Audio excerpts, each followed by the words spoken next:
a lot is happening for his kingdom and in his kingdom, and then the rest is left under the dominion and domination of sin, of Satan, of darkness, and everything that the enemy stands for. So it is important that as men and women called into ministry, that we every now and again we check the things that are most surely believed among us, because it is from this level that it begins to precipitate into what becomes the cultural orientation of God's people and the ideological standpoints from which they now prosecute life and their own ministry. Because as people that have been called into ministry, there's a certain level of authority that comes with that ministry, which means that God gives you the real legitimacy to be heard, to be believed, and people's belief have direct implications on people's behavior.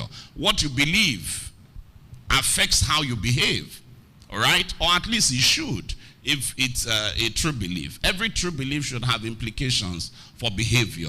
And so when we teach people, what we teach people is supposed to translate into the way that people live. And that immediately tells you that when you look at the landscape is a diagnosis of the implications of the teaching that is going forth from the platforms. The excitement we have in church when we are gathered in meetings and in conferences and Sunday services and midweek services, those excitements and the goosebumps and the goose pimples and whatever it is that happens as we get charged and we are titillated, many times it's just a mental thing, many times it's emotional, many times it's just psychological. How do we know? We know that because the landscape, the street, is the place to measure the impact of what is coming out from the pulpit, because what people believe affects how people behave.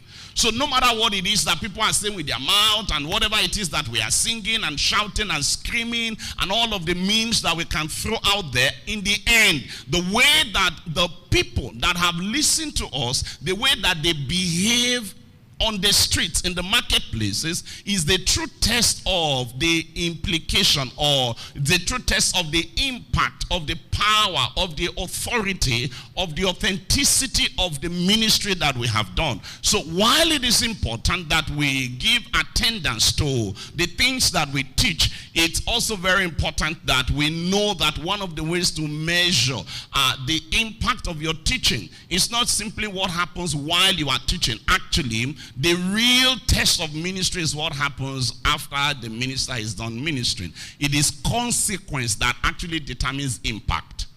Are you with me?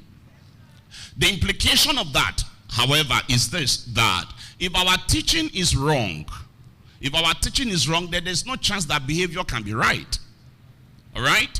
If our teaching is even wrong from the start, then there's no chance that behavior can be right if the teaching is wrong.